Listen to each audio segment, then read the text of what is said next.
주신 말씀 열왕기하 23장 1절로 14절 교도하겠습니다. 마음을 모두어서 왕이 보내 유대와 예루살렘의 모든 장로를 자기에게로 모으고 이에 왕이 여호와의 성전에 올라가매 유다 모든 사람과 예루살렘 주민과 제사장들과 선지자들과 모든 백성이 모소를 방문하고 다 왕과 함께 한지라. 왕이 여호와의 성전 안에서 발견한 언약책의 모든 말씀을 읽어 무리의 귀에 들리고 왕이 단 위에 서서 여호와 앞에서 언약을 세우되 마음을 다하고 뜻을 다하여 여호와께 순종하고 그의 계명과 법도와 율례를 지켜 이 책에 기록된 이 언약의 말씀을 이루게 하리라 하며 백성이 다 그 언약을 따르기로 하니라. 왕이 제사장과 엘리야와 모든 부제사장들과 문을 지킨 자에게 명하여 바알과 세라와 하늘의 이룰 성신을 위하여 만든 모든 그릇들을 여호와의 성전에서 내가 예루살렘 바깥 기도로 받겠어 불사르고 그것들의 죄를 그들로 가져가게 하고 옛적에 유다 왕들이 세워서 유다 모든 성읍과 예루살렘 주위의 산당들에서 분향하며 우상을 섬기게 한 제사장들을 폐하며 또 바알과 해와 달과 별대와 하늘의 모든 별에게 분향하는 자들을 폐하고 또 여호와의 성전에서 아세라상을 내가 예루살렘 바깥 기드론 시내로 가져가 거기에서 불사르고 빻아서 가루를 만들어 그 가루를 평민의 묘지에 뿌리고 또 여호와의 성전 가운데 남창의 집을 헐었으니 그곳은 여인이 아세라를 위하여 휘장을 짜는 처소였더라.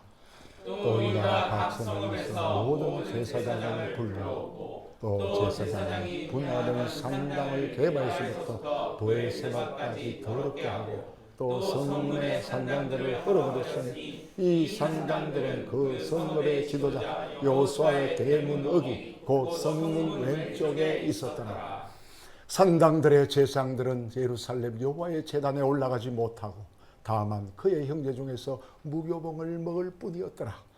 왕이 또 흰놈의 아들 골짜기에 도벳을 더럽게 하여 어떤 사람도 몰록에게 드리기 위하여 자기 자녀를 불로 지나가지 못하게 하고 또 유다 여러 왕이 태양을 위하여 드린 말들을 제하여 버렸으니 이 말들은 여호와의 성전으로 들어가는 곳에 근처 네시 나단 멜렉의 집 곁에 있던 것이며 또 태양 수레를 불사르고 유다 여러 왕이 아하스의 다락 지붕에 세운 제단들과 므낫세가 여호와의 성전에 두만원에 세운 제단들을 왕이 다 헐고 거기서 빻아 내렸어 그것들의 가루를 기드론 시내에 쏟아 버리고 또 예루살렘 앞 멸망의 산 오른쪽에 세운 산당들을 왕이 더럽게 하였으니 이는 옛적에 이스라엘 왕 솔로몬이 시돈 사람의 가정한 아스다롯과 모압 사람의 가정한 그모스와 암몬 자손의 가정한 밀곰을 위하여 세웠던 것이며 왕이 또 석상들을 깨뜨리며 아세라 목상들을 찢고 사람의 해골로 그곳에 채웠더라. 아멘.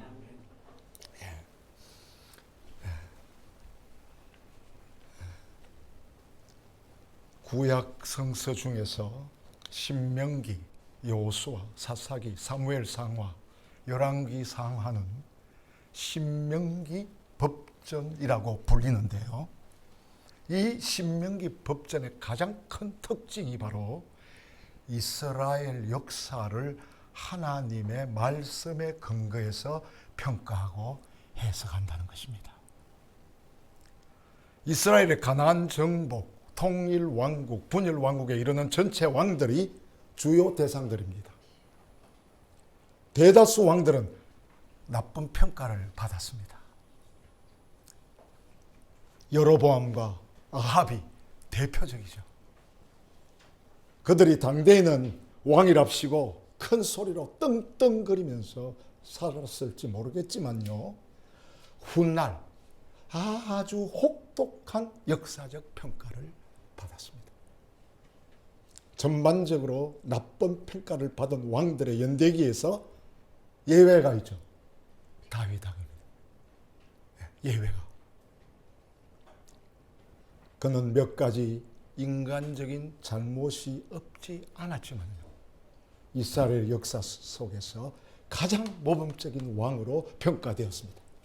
오늘 본문에 등장하는 요시야도 예외적인 경우입니다. 열왕기하 22장 1절 2절 한번 같이 읽어볼까요? 요시야가 왕위에 오를 때에 나이가 8세라 예루살렘에서 31년간 다스립니다. 그의 어머니 이름은 여디디아요 보스가 아다비아의 딸이다. 요시야가 여호와 보시기에 정직히 행하여 그의 조상 다윗의 모든 길로 행하고 좌우로 치지 아니하더라. 아멘. 여호와 보시기에, 사람이 보는 게 아닙니다. 사람이 평가하는 게 아니죠. 여호와가 보시기에 8살의 왕이 되어서 31년간 나라를 다스렸습니다. 2절이 중요하죠. 그에 대한 역사적 평가가 놀랍습니다. 그죠? 이스라엘 역사에서 다윗의 버금갈 정도로 하나님의 뜻을 바르게 실천했던 인물이 바로 요시야였고, 그가 이룬 업적은 한마디로 종교개혁이었습니다. 얼마나 중요하면 이것을 행한 요시야를 하나님이 보시기에 정직했다고, 좋았다고 그렇게 말씀했습니다. 요시야 시대에 예루살렘 성전을 보수하다가 하나님의 말씀인 율법서를 발견하게 되었습니다. 그 말씀을 읽은 요시야 왕은 크게 충격을 받고 옷을 찢었습니다. 옷을 막 얼마나 큰 충격을 받았으면 그렇겠습니까?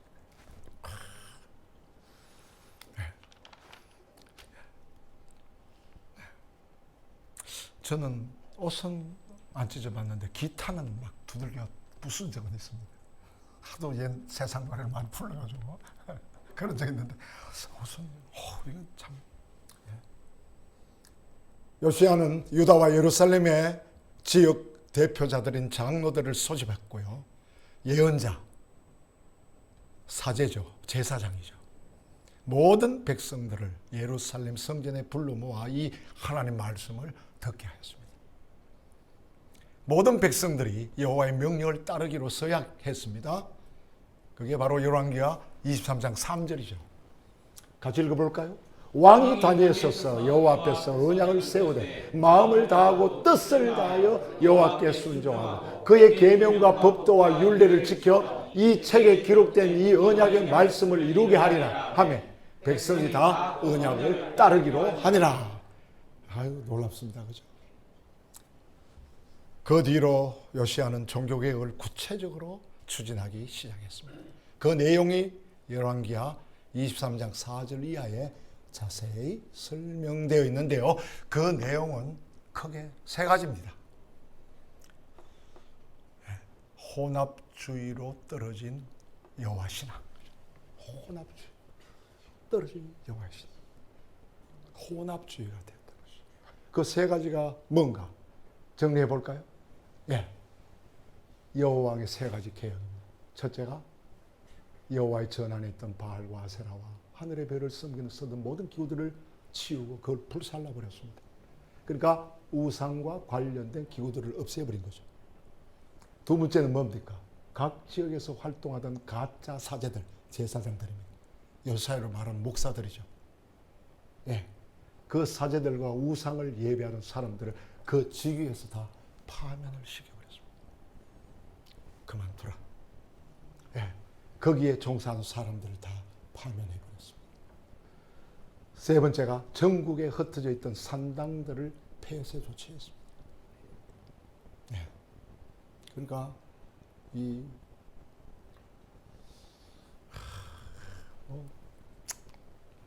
영적 권위가 없으니까 온갖 사람들이 다 산당을 만들어 놓고 거기서 하나님께 예배 드린다고 하면서 우상을 섬겼다는 거죠. 지역의 산당을 다 없애버렸습니다.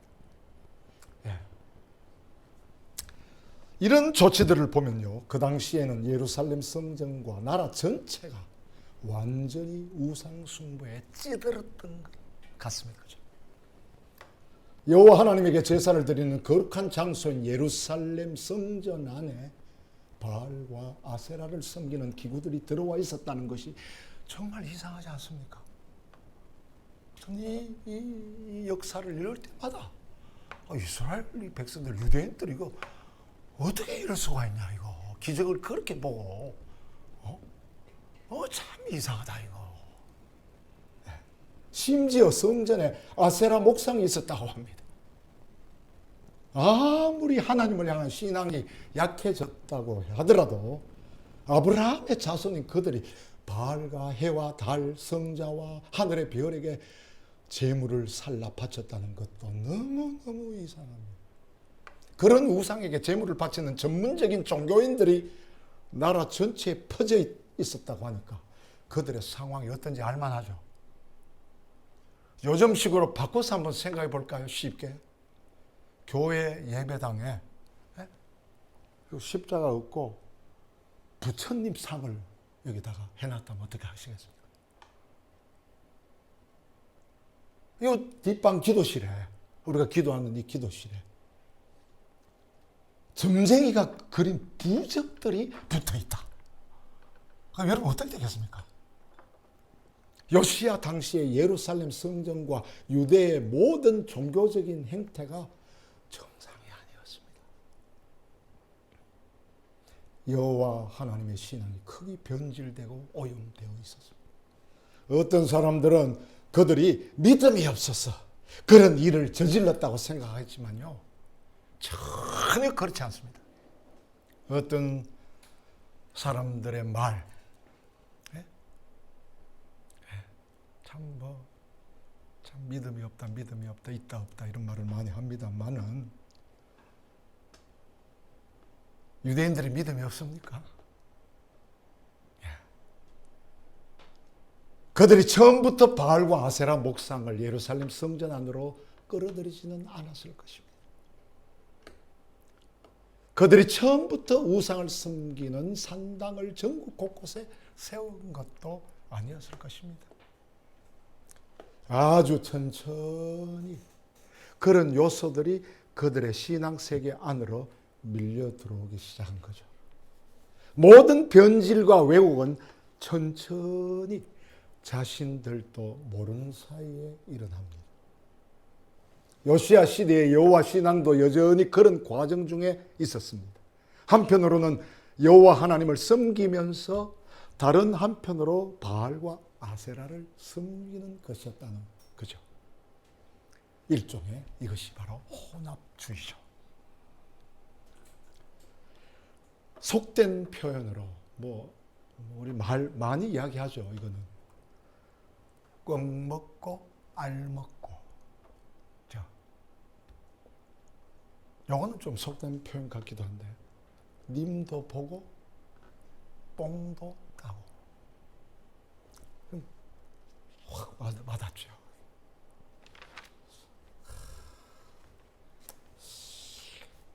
그들은 겉으로는 여호와 하나님을 섬기면서 속으로는 물질적인 풍요를 약속하는 바알과 아세라를 섬긴 것입니다.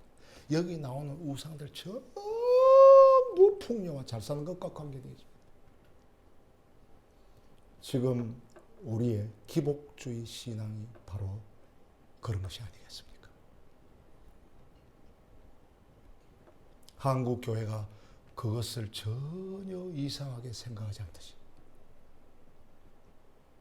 요시야 시대 유대인들도 예루살렘 성전에 아세라와 목상이 써 있는 것을 전혀 이상하게 생각하지 않았습니다. 그럼 무조건 잘 돼야 됩니다. 성공해야 됩니다. 올라가야 됩니다. 마음이 혼합주의로 흐르면요, 행동은 저절로 따라오게 마련입니다.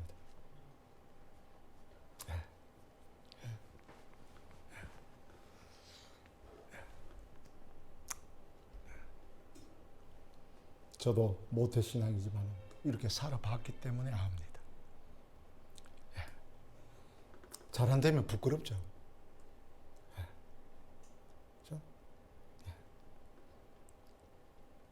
그 당시 유대인들은 왜 이런 혼합주의로 깊숙이 빠져들어가고 말았을까요? 이것이 중요하죠. 왜 이들이 그렇게 빠져들어갔을까? 여기에는 많은 설명이 필요하겠죠. 뭐 정치적으로, 경제적으로, 뭐 문화사적으로 뭐 많이 있었겠습니다만은 우리 오늘은 성서의 관점만 보십시다. 그게 중요해요. 요시야 왕이 종교개혁에 나서게 된 동기를 살펴보면 그 대답은 금방 찾을 수 있습니다.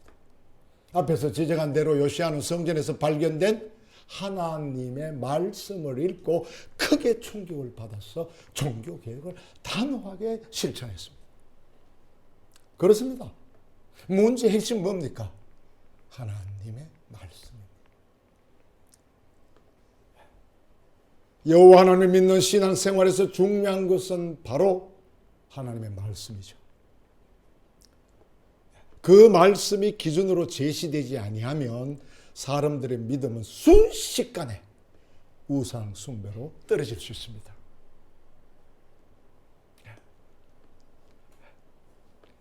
그러니까 우리 헤브론 교회 시작부터 지금까지 그거를 강조하려고 그거를 그냥 목이 터지라고 부르시는 겁니다. 그래 좀 재미없으시죠, 그죠? 예.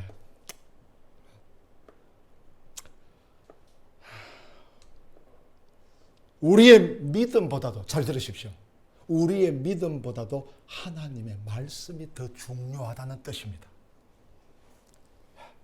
이 둘의 차이를 잘 생각해야 됩니다. 우리는 일반적으로 믿어야 한다는 사실을 강조하지 무엇을 믿어야 할지에 관해서는 깊이 생각하지 않습니다.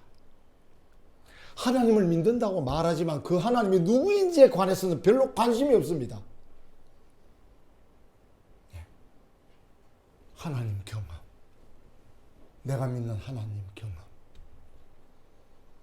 자신이 믿는 하나님이 그 하나님이 바알인지 아세라인지도 모르면서 무조건 믿는다고 합니다. 비유적으로 설명해 볼까요? 구구단을 달달 외우면서 수학을 안다고 주장하는 것과 같다고 보시면 됩니다. 아무리 신앙적 열정이 강하다 하더라도 하나님의 말씀을 바르게 알지 못하면 혼합주의에 빠져들 수밖에 없다는 사실을 요시야 시대만이 아니라 지난 기독교 역사에서 그대로 증명되었고 증명되어 오고 있습니다. 예. 그래서 나오는 게 바로 솔라 스크립트래요. 오직 성서예요. 10월 31일 얼마 남지 않았죠? 우리가 일반적으로 종교개혁일로 지키는 날입니다. 지금부터 정확히 말하면 508년 전이죠. 그럼 500년 전이라 해도 되죠. 그죠? 1517년 이날을 비텐베르크 성당의 신부이자 그 대학의 신학교수이고 아우구스티누스 수도의 수도사였던 마르틴 루터는 이 성당의 정문 위에 95개 조항의 신학 논제를 대자보 형식으로 내다 걸었습니다. 잘 아실 것입니다. 그 뒤로 종교개혁의 불길이 유럽에 확산되면서 지난 1500년의 역사를 가진 로마 카톨릭 교회와 구별되는 프로테스탄트 교회, 개신교회죠. 그 교회가 시작됐습니다. 우리 교회도 바로 그거죠. 거기에 써 있습니다. 루터는 종교개혁을 일으키겠다는 의지를 가지고 개혁운동을 시작한 게 아닙니다. 내가 종교개혁 해야지. 내가 뭐 이거 로마 카톨릭 이거 막 뒤집어 놔야지. 예? 이런 거 아니었습니다. 그는 신학자로서 로마 카톨릭의 신앙을 신학적으로 바르게 이끌어가기 위해서 문제를 제기한 거예요. 이 문제를 한번 들어봐라. 이거 맞는지 안 맞는지 좀 이야기해봐라. 한번 따져보자. 예? 그것을 그 당시 로마 교황청이 잘 수습했더라면 교회가 갈라지지 않았을지도 모릅니다. 그러면 루터가 95개 조항을 걸었으면 다 같은 사제인데 그러면 교황청에서 불러가지고 마틴 루터 한번 이야기해봐. 한번 강의해봐. 그래서 그걸 토론하고 논쟁하고 뭐가 성경하고 다른지 성사하고 다른지 해서 이렇게 수습했더라면 아무런 문제가 없는 거예요. 그것을 그 당시 로마 교황청이 수습하지는 못했어요. 그것을 수습할 능력이 없었어요. 그러니까 뭐 이게 영적으로 완전히 그냥 잘못된 거죠. 그 당시 겉으로 크게 불거진 신앙적인 문제가 바로 면죄부였습니다. 로마 교황청은 베드로 성당의 건축비를 충당하기 위해서 면죄부를 팔기 시작했습니다. 그 성당 건축을 위해서 헌금 거둬야 되니까. 그때나 지금이나 뭐 이 돈은 중요했던가 봐요, 그죠? 예, 중요하죠. 예. 구원받지 못하고 연옥에 떨어진 가족과 조상을 위해서 면죄부를 매입하면 돈이 헌금함에 떨어지는 바로 그 순간에 그들의 영혼이 어디로 간다? 천국으로 올라간다. 그래서 선전하기 시작했던 것입니다. 지금 생각하면 코미디 같은 이야기 아닙니까? 코미디죠. 그 당시에는 그런 논리가 아주 진지하게 받아들여졌다는 것입니다. 이런 것을 우리 남의 이야기로 들으면 곤란하죠. 요즘 개신교에서도 작정 헌금이라고, 예, 교회를 위해서 이름으로 작정 헌금을 하도록 합니다. 우리 교회는 작아서 그런 거 해본 적이 없습니다만, 저는 그런 건 하지도 못하지만, 예. 그리고 그 유명한 일천번제, 교회가 많이 강조합니다. 일천번제. 코미디 같은 종교 행위가 지금도 있습니다. 또 직분을 받기 위해서 일괄적으로 헌금을 드리기도 합니다. 요구도 합니다. 우리 이춘성, 정재훈 전도사, 안수 집사 받을 때 했을걸. 예. 예. 아주 그냥 그때는. 예. 물론 명분 없지 않습니다. 교회 일꾼으로 살아갈 사람들이니까 임직을 받을 때 기념될 만한 예컨대 전자오르간, 예? 그죠? 뭐든지 하나 스타렉스라도 하나 하고 말이죠. 어떤 교회는 담임 목사 성령차 바꿔주기도 하고 다 코미디입니다. 저는 부목사를 쓸 때 저의 담임 목사님이 골프채를 뒤에 넣기 안 들어간다고 골프채 들어가는 성령차로 바꿔달라고 얘기하는 것을 들었습니다. 제가 찾아갔겠습니까? 안 찾아갔겠습니까? 이런 것이 코미디 아닙니까? 코미디. 이게 보조시. 보조시 그렇게 합니다.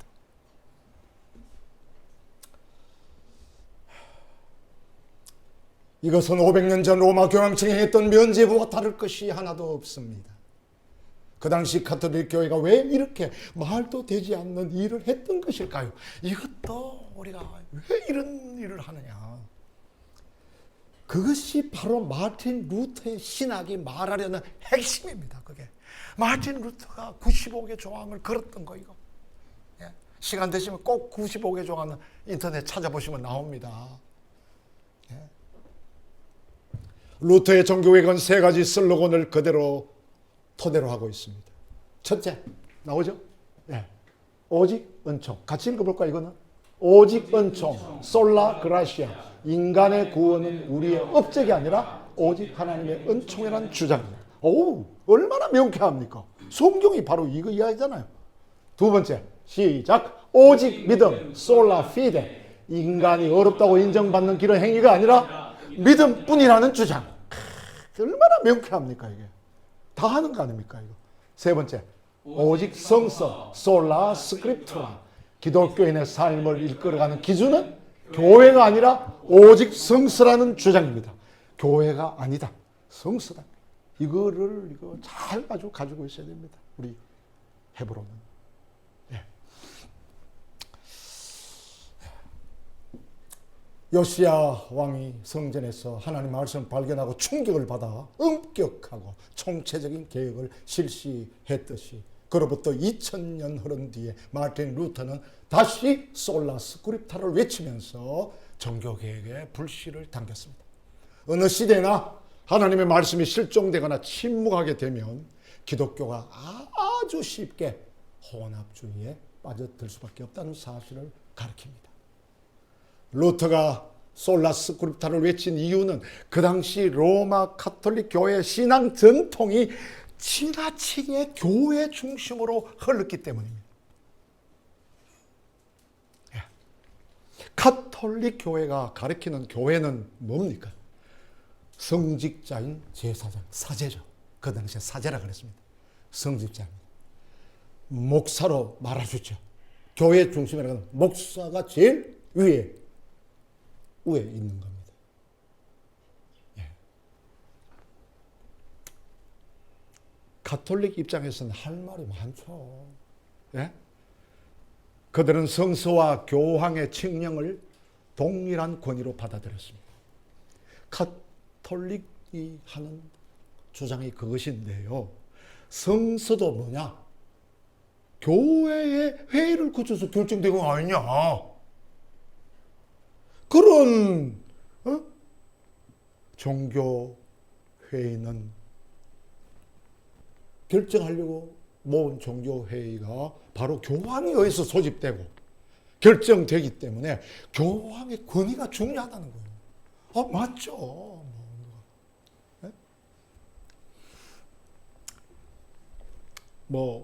이 논쟁도 한참 해야 되는데요.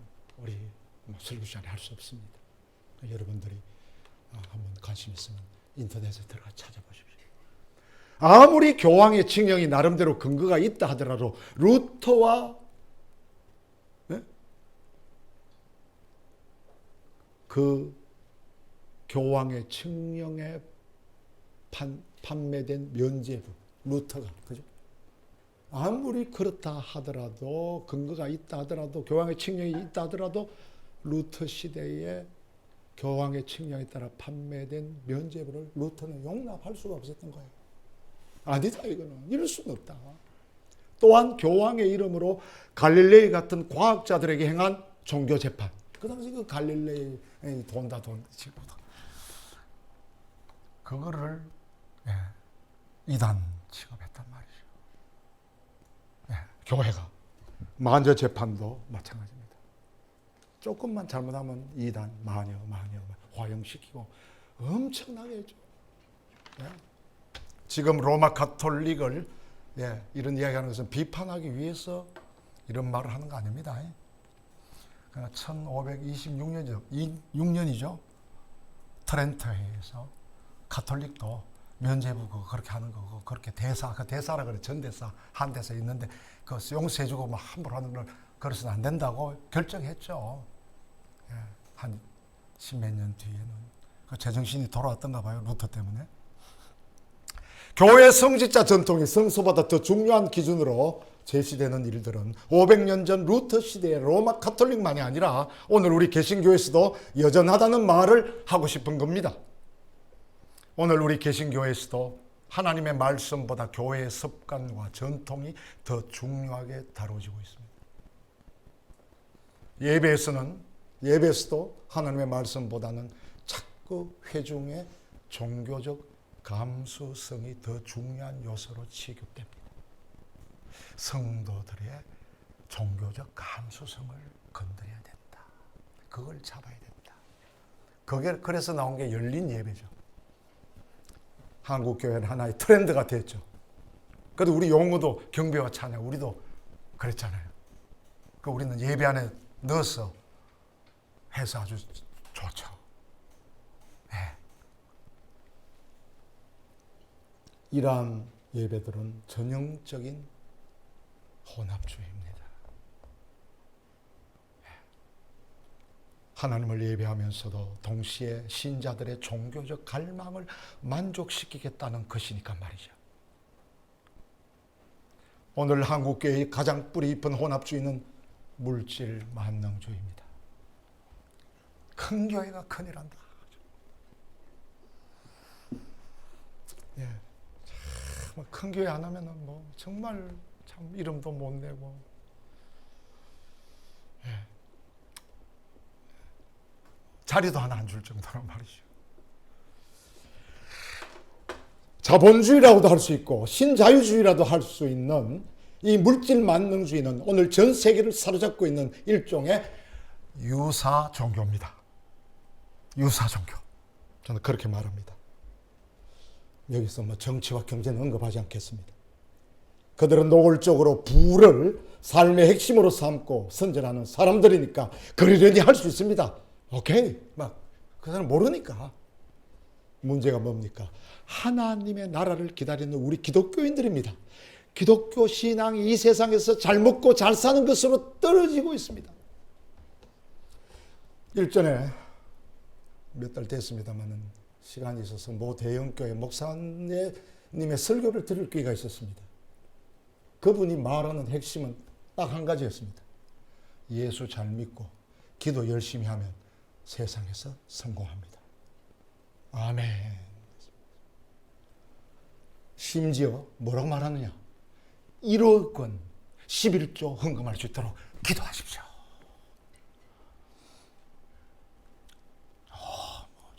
하고 싶죠? 막 일어나지 않습니까?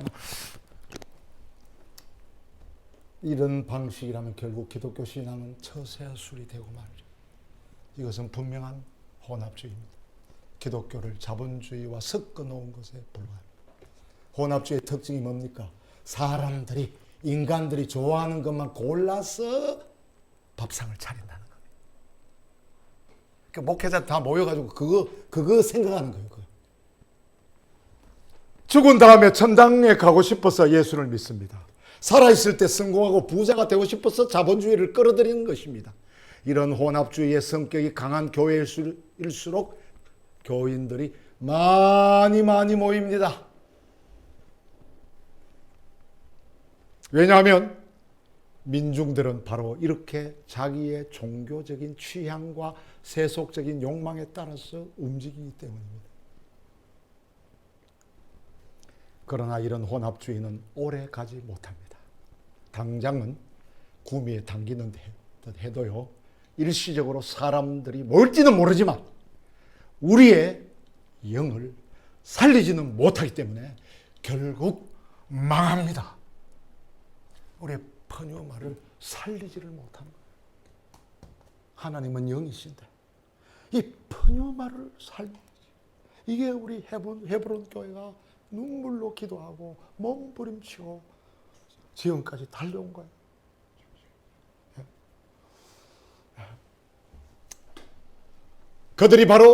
그것이 바로 요시야가 하나님의 말씀을 받은 큰 충격이었습니다. 마지막, 말씀으로 돌아가자. 여기서 문제는 무엇이 혼합주의인지 아닌지 판단하기가 쉽지 않다는 거죠.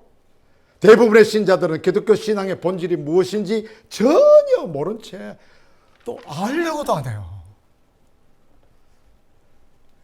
잘 알려진 교회 지도자가 말하는 것만을 무조건 추종합니다. 거기다 유명자가 붙으면 더 추종하죠.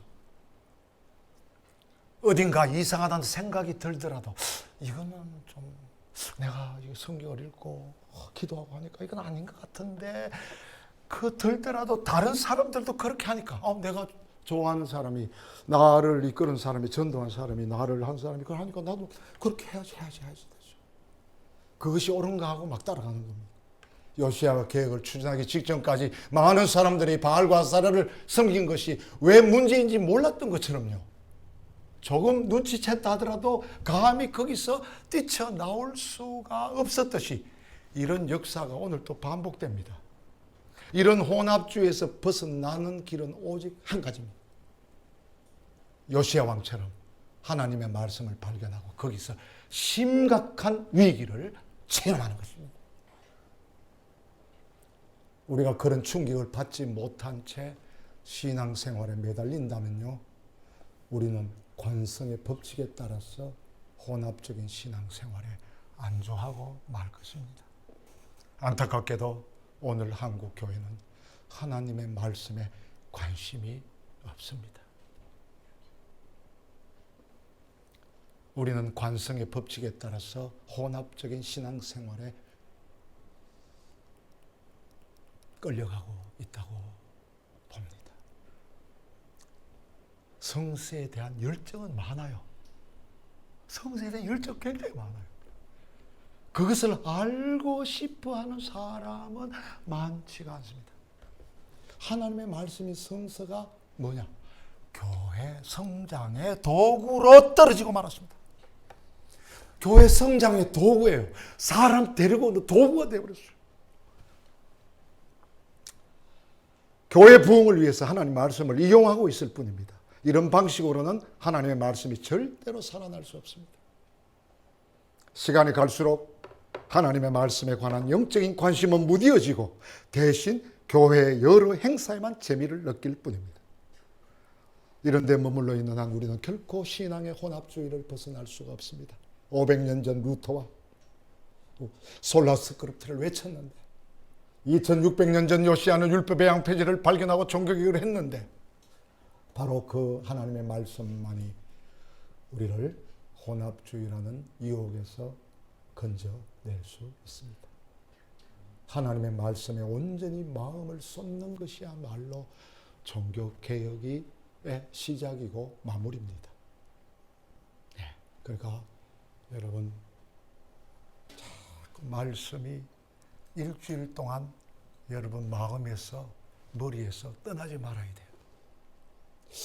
저는 목사로서 그런 게 아니고 제가 우리 전도사님들의 말씀을 듣지만은요, 한 주간 동안 그 말씀을 늘 되새김질합니다. 9명은 어디냐? 누가 1명이냐? 9명이냐? 내 직무를 다해라. 뭘 네가 다하고 있냐? 기도할 때마다 자꾸 이게 사유운동이에요. 여러분들이 주일날 설교 들으시고 일주일 동안 그 말씀이 자꾸 생각이 나서 밥 먹으면서도 화장실에 가서도 그렇고 이렇게 자꾸 생각해보고 질문도 생각이 나고 이러면 이런 거를 자꾸 해야 돼요. 네. 이것이 우리 헤브론 교회의 가장 중요한 신학적 모토였다는 거. 이것만 우리 교우들이 오늘 꼭 기억하시면 좋겠습니다. 감사하겠습니다. 다 했습니다. 한번 앞으로 많은 영적인 위기가 닥쳐올 텐데, 사회적으로도 정치적으로 닥쳐올 텐데, 이 기준이 잘 써 있는 우리 교우들 되었으면 감사하겠다 하는 것입니다. 우리 공동기도 같이 드릴까요?